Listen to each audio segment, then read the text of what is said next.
Rahasia pola pikir orang dewasa terletak pada kematangan cara berpikir dan kemampuannya dalam merespon situasi secara bijaksana. Berikut adalah beberapa poin kunci yang menjadi inti dari pola pikir dewasa. 1. Tanggung jawab penuh atas diri sendiri. Orang dewasa tidak menyalahkan orang lain atas keadaannya. Ia sadar bahwa pilihan, tindakan, dan reaksi adalah tanggung jawab pribadinya. Contoh, daripada berkata, "Aku gagal karena dia tidak membantuku." Orang dewasa berkata, "Apa yang bisa aku lakukan lebih baik di lain waktu?" 2. Berpikir jangka panjang. Pola pikir dewasa mempertimbangkan dampak keputusan bukan hanya untuk saat ini, tapi juga untuk masa depan. Ini mencakup keuangan, hubungan, dan karier.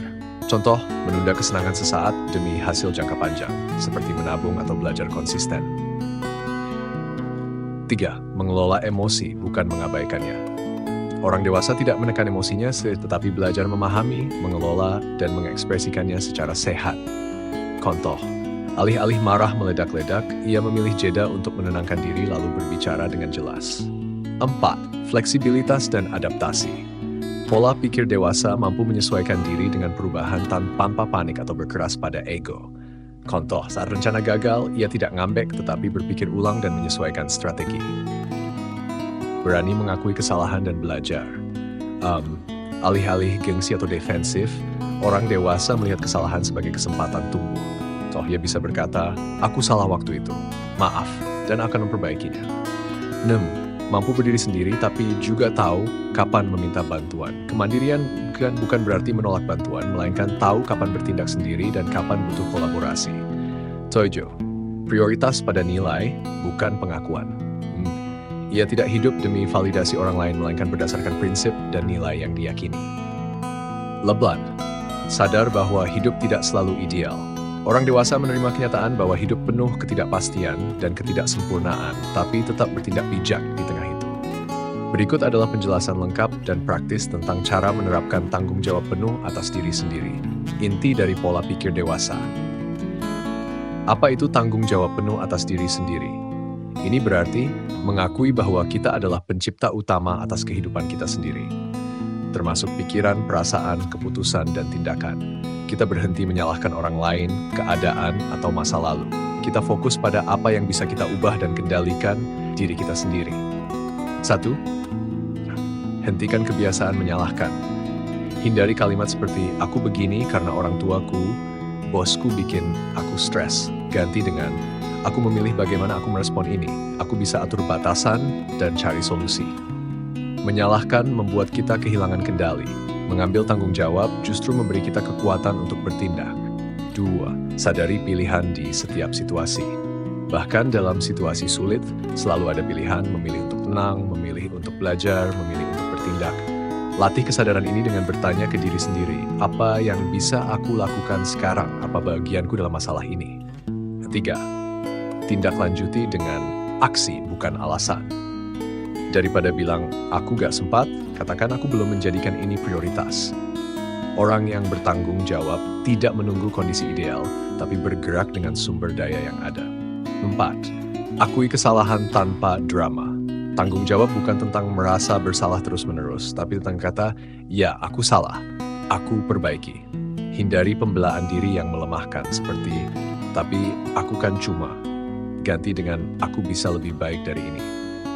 5. Kendalikan respon, bukan dunia. Kamu nggak bisa mengendalikan orang lain atau cuaca, tapi kamu bisa mengendalikan bagaimana kamu meresponnya. Ini adalah bentuk tanggung jawab paling dalam, menguasai dirimu sendiri.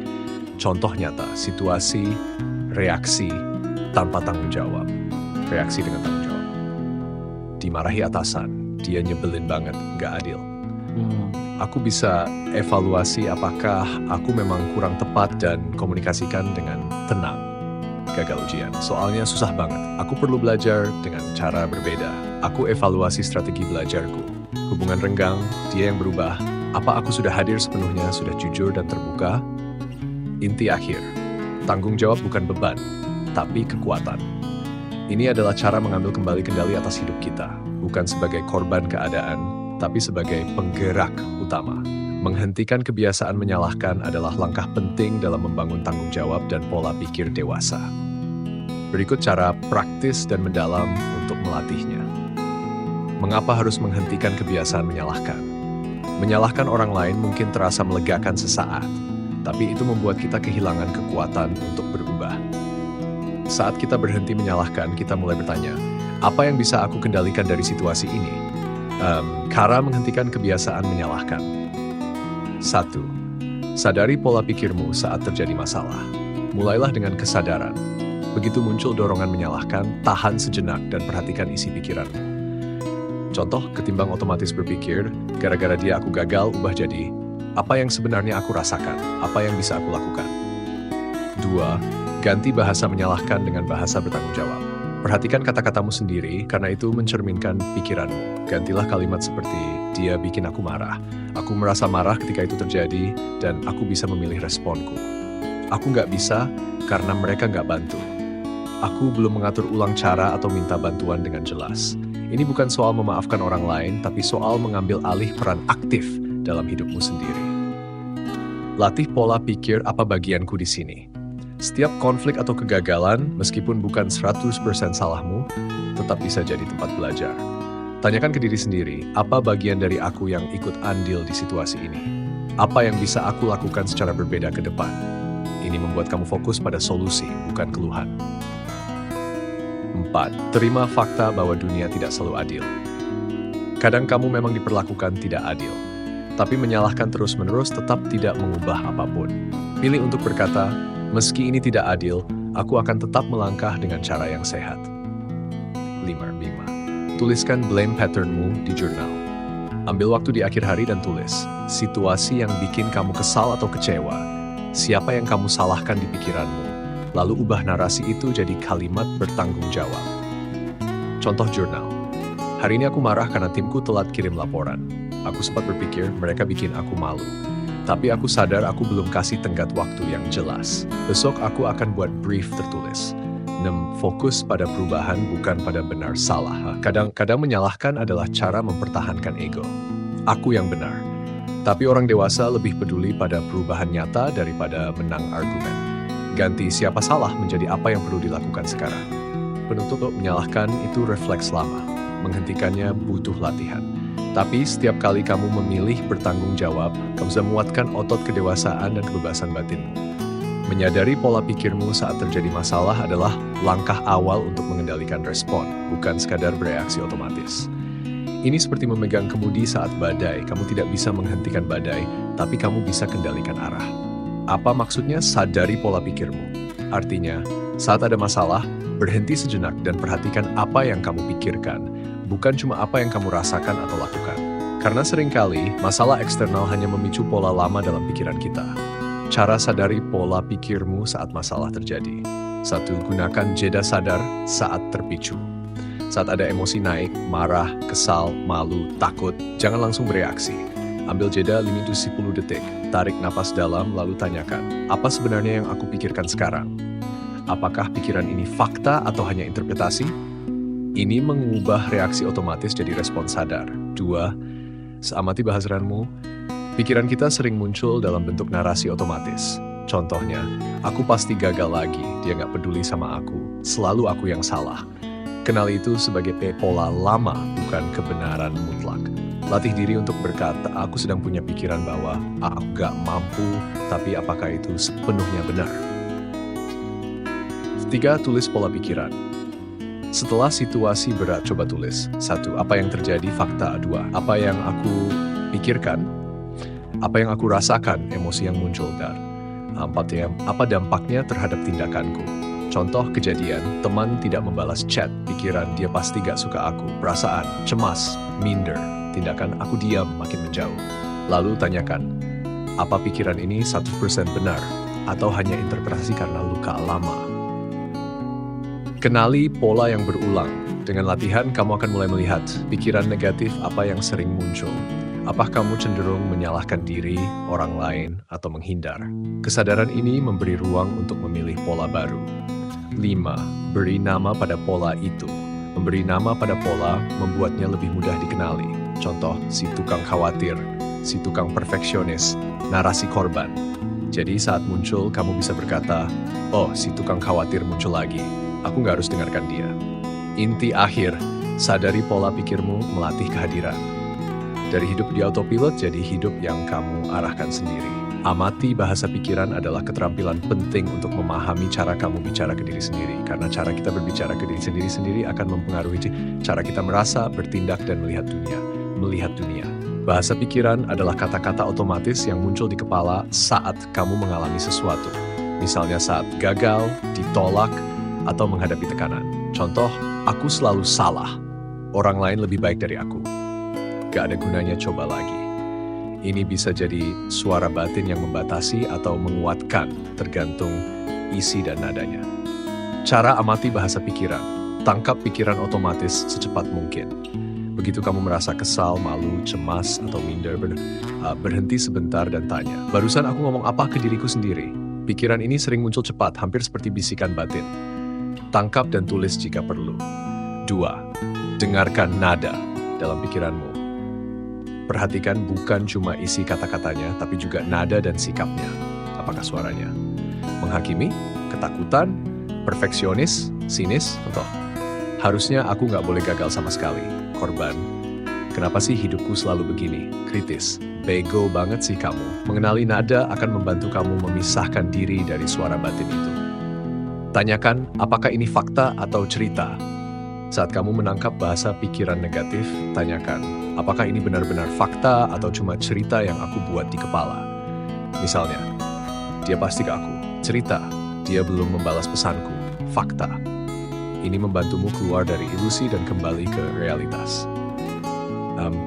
Ganti bahasa pikiran yang merusak dengan yang lebih realistis. Jangan paksa jadi positif berlebihan. Gantilah dengan kalimat yang lebih seimbang dan sehat. Bahasa pikiran merusak. Bahasa pikiran sehat, aku gagal, aku gak berguna. Aku gagal, aku sedang belajar. Aku gak cukup baik, aku belum sampai di sana, tapi aku berkembang. Gak ada gunanya. Ini berat, tapi selalu ada langkah kecil yang bisa aku ambil. 5. Tuliskan dan ulangi kalimat baru. Tuliskan 1-2 kalimat sehat yang ingin kamu tanamkan, lalu ulangi secara sadar saat pikiran lama muncul. Contoh afirmasi realistis. Aku belajar dari proses, bukan cuma dari hasil. Gagal bukan akhir, ini hanya bagian dari perjalanan. Dengan latihan, otakmu mulai mengubah jalur pikirannya. Inti akhir, bahasa pikiran adalah akar dari perasaan dan tindakan. Saat kamu mulai menyadarinya dan menggantinya dengan lebih sehat, kamu tidak hanya berpikir lebih jernih, kamu juga merasa lebih kuat dan bertindak lebih sadar. Mengganti bahasa pikiran yang merusak dengan yang lebih realistis adalah cara melatih pikiran jadi lebih sehat, jujur, dan tidak kejam terhadap diri sendiri. Ini bukan sekadar berpikir positif, tapi berpikir dengan kesadaran dan keseimbangan. Mengapa ini penting? Bahasa pikiran yang merusak itu seperti racun diam-diam. Dia melemahkan mental, menyabotas tindakan, dan membuat kita stuck. Tapi saat diganti dengan yang lebih realistis, kamu bisa menenangkan emosi, mengambil keputusan lebih jernih, bangkit dari kegagalan lebih cepat. Cara ganti bahasa pikiran. Benar. 1. Kenali kalimat merusak yang sering muncul. Tanyakan ke diri, apa yang biasa aku katakan ke diriku saat gagal, malu, atau kecewa? Apakah itu adil dan membantu? 2. Ubah ke versi yang lebih realistis dan membangun. Berikut contoh transformasinya. Bahasa pikiran merusak, bahasa pikiran yang lebih realistis. Aku bodoh. Aku belum paham ini, tapi aku bisa belajar. Gagal terus, aku gak bisa apa-apa. Aku pernah gagal, tapi aku juga pernah berhasil. Aku gak cukup baik. Aku belum sempurna, tapi aku terus bertumbuh. Semua salahku, aku punya bagian di sini, tapi bukan satu-satunya faktor. Pasti kacau. Aku belum tahu hasilnya, tapi aku bisa persiapkan yang terbaik. Aku gak kuat. Ini berat, tapi aku pernah melewati hal sulit sebelumnya. Gunakan bahasa netral dan belas kasih. Contoh, aku payah banget. Aku sedang kesulitan. Wajar, aku manusia. Kalimat yang kamu pakai seharusnya mendorong langkah ke depan, bukan membuatmu berhenti. 4. Ulangi dengan suara hati yang hangat. Bayangkan kamu berbicara ke sahabatmu yang sedang terpuruk. Kamu gak akan bilang, dasar gagal. Kamu akan bilang, santai, kamu bisa coba lagi. Aku tahu kamu mampu. Perlakukan dirimu dengan cara yang sama. Bukan memanjakan, tapi memberi ruang untuk bangkit. Latihan praktis, tulis 3 kalimat batin negatif yang sering muncul, lalu ganti dengan versi realistis dan penuh belas kasih. Contoh, aku selalu salah. Kadang aku salah dan itu bagian dari jadi manusia yang belajar. Menggunakan bahasa netral dan belas kasih berarti kamu berbicara kepada dirimu sendiri dengan cara yang tidak menghakimi, tidak kasar, dan tidak dramatis, tapi tetap jujur dan mendukung pertumbuhanmu. Kenapa ini penting? Bahasa batin yang keras, aku bodoh, gagal terus, gak ada harapan, menciptakan luka tambahan yang tidak membantu pemulihan atau perubahan. Sebaliknya, bahasa yang netral dan penuh belas kasih menenangkan sistem saraf, membuka ruang refleksi, menyuburkan keberanian untuk melangkah lagi. Cara menggunakan bahasa netral dan belas kasih. 1. Pilih kata yang tidak menghakimi. Gantilah kata ekstrem seperti selalu, gagal total, bodoh, salah semua dengan kata netral seperti kata menghakimi, kata netral. Aku gagal. Aku belum berhasil. Aku bodoh. Aku belum paham ini. Selalu salah. Aku masih belajar memperbaiki hal ini. 2. Bersikap seperti sahabat yang peduli. Tanya ke diri sendiri, kalau sahabatku mengalami hal ini, apa yang akan aku katakan ke dia? Lalu katakan hal yang sama ke dirimu. Gak heran aku gagal, aku payah. Wajar kalau aku kecewa, tapi ini bukan akhir. Aku bisa coba lagi dengan cara yang berbeda. Pisahkan perasaan dari identitas. Jangan samakan apa yang kamu alami dengan siapa dirimu. Contoh, aku gagal, aku gagal sebagai manusia. Aku mengalami kegagalan, aku manusia yang sedang bertumbuh. 4. Gunakan kalimat lembut yang realistis. Contoh kalimat belas kasih yang bisa kamu ulangi saat sulit. Aku sedang berproses, gak apa-apa kalau belum sempurna. Perasaan ini berat tapi aku bisa melewatinya. Aku layak dimengerti, bahkan saat aku belum tahu harus bagaimana. Aku tetap berharga, bahkan saat sedang tidak kuat. Inti akhir, berbicara lembut ke diri sendiri bukan tanda kelemahan. Itu tanda keberanian untuk menyembuhkan dan melanjutkan. Kamu tidak harus sempurna untuk pantas diperlakukan dengan hormat, termasuk oleh dirimu sendiri. Memisahkan perasaan dari identitas adalah keterampilan emosional yang sangat penting. Ini adalah cara untuk mengakui apa yang kamu rasakan tanpa menjadikan perasaan itu sebagai definisi siapa dirimu.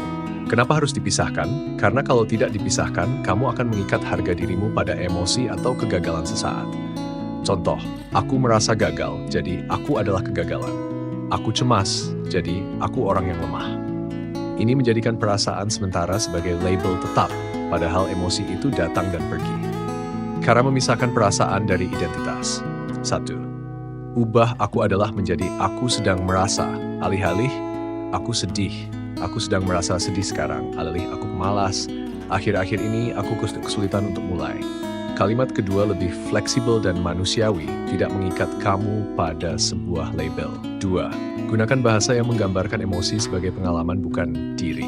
Aku mengalami kegagalan, aku adalah seorang yang gagal. Aku sedang kesal, aku orang pemarah.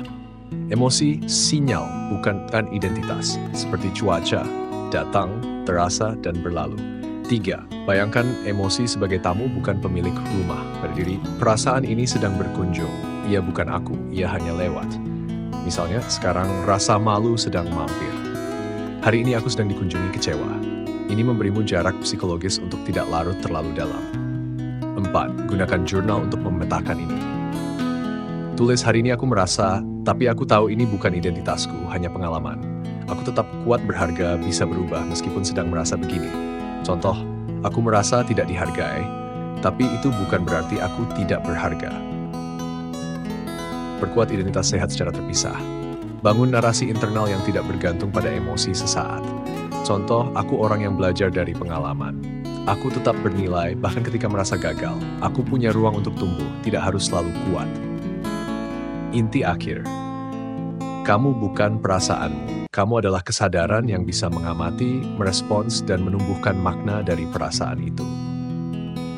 Perasaan datang untuk didengar, bukan untuk mengambil alih siapa diri. Metafora bayangkan emosi sebagai tamu, bukan pemilik rumah, adalah cara sederhana namun sangat kuat untuk belajar menghadapi emosi tanpa dikuasai olehnya. Apa artinya? Bayangkan dirimu adalah rumah, dan emosi hanyalah tamu yang datang berkunjung. Mereka bisa datang tiba-tiba, membuat keributan, bikin tidak nyaman, tapi mereka tidak tinggal selamanya, tidak memiliki kunci, dan tidak menentukan siapa kamu. Cara menggunakannya dalam kehidupan sehari-hari. 1. Sadari saat emosi datang, kamu merasa cemas, marah, sedih, malu, dan lain-lain, katakan ke diri sendiri, ada tamu yang datang, ini rasa marah. Hari ini tamu bernama kecewa sedang mampir. Ini mengaktifkan kesadaran, bukan reaksi. 2. Jangan langsung usir, tapi dengarkan sebentar. Tanyakan, tamu ini datang membawa pesan apa? Apa yang sedang ingin diungkapkan oleh rasa ini? Contoh, marah mungkin sedang bilang ada batas yang dilanggar. Sedih mungkin bilang ada kehilangan yang perlu diproses. Dengarkan tamu dengan tenang, tapi tidak membiarkannya merusak rumah. Ingatkan diri, mereka akan pergi. Semua emosi, bahkan yang paling intens, punya siklus hidup. Muncul, meningkat, memudar, hilang. Katakan ke diri, tamu ini tidak akan tinggal selamanya, aku tidak harus bertindak saat rumahku berantakan. 4. Berlatih lewat tulisan atau meditasi, kamu bisa menulis, hari ini rumahku dikunjungi olehmu. Aku memilih untuk tidak mengidentifikasi diri dengannya, aku hadir dan aku tetap pemilik rumah ini. Atau gunakan latihan mindfulness. Duduk tenang, tarik napas, lalu bayangkan emosimu sebagai tamu di ruang tamu. Kamu melihatnya, tapi kamu tidak menjadi dia. 5. Perkuat identitasmu sebagai pemilik rumah. Kamu bisa berkata, aku bukan rasa marah ini. Aku adalah ruang yang bisa menampungnya. Aku bukan tamu itu, aku adalah rumahnya. Aku yang menentukan siapa yang boleh tinggal dan berapa lama. Inti akhir. Emosi itu wajar, manusiawi, dan bahkan penting. Tapi mereka bukan bosmu. Kamu bisa menyambutnya, memahami maksudnya, lalu melepasnya. Karena kamu pemilik rumah, bukan tamunya. Latihan menulis atau meditasi bisa menjadi alat yang sangat efektif untuk mengintegrasikan konsep emosi sebagai tamu dalam hidup sehari-hari. Berikut ini adalah 2 cara yang bisa kamu coba untuk berlatih, tergantung pada gaya yang lebih kamu sukai. Berlatih lewat tulisan. Menulis adalah cara yang sangat kuat untuk memproses emosi dan mengatur kembali pikiran kita. Berikut adalah latihan menulis sederhana yang bisa kamu coba. Latihan 1, jurnal emosi sebagai tamu. 1. Tuliskan apa yang kamu rasakan saat ini. Cobalah untuk tidak menilai atau menghakimi perasaanmu. Cukup tuliskan dengan bebas.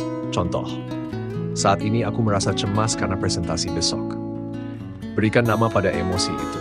Dengan memberi nama, kamu mulai memisahkannya dari identitas diri. Contoh, rasa cemas ini datang seperti tamu yang tidak diundang.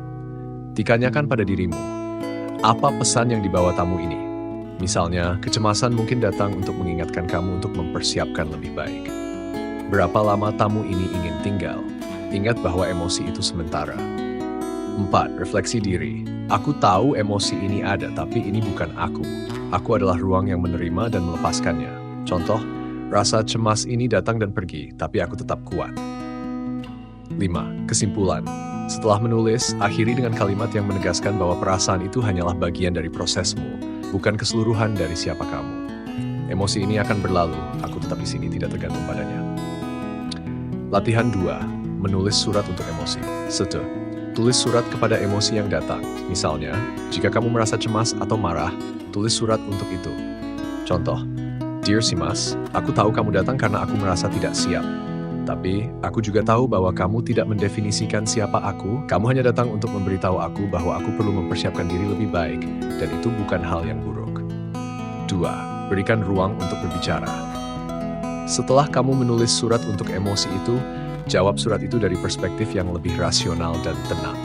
Contoh, Dear Simas, terima kasih sudah datang dan mengingatkanku.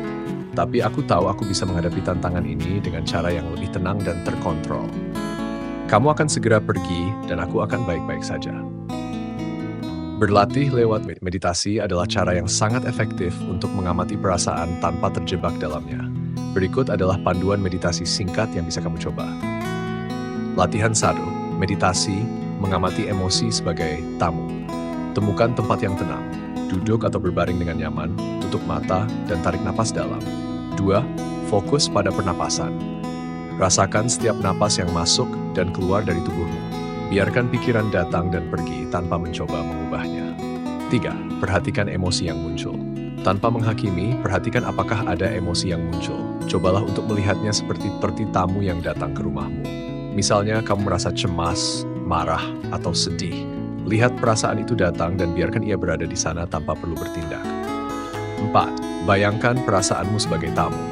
Visualisasikan perasaan itu seperti seseorang yang datang ke ruang tamu rumahmu. Mereka bisa duduk di sana, berbicara, atau bahkan diam sejenak, tetapi kamu yang memegang kendali atas ruang itu.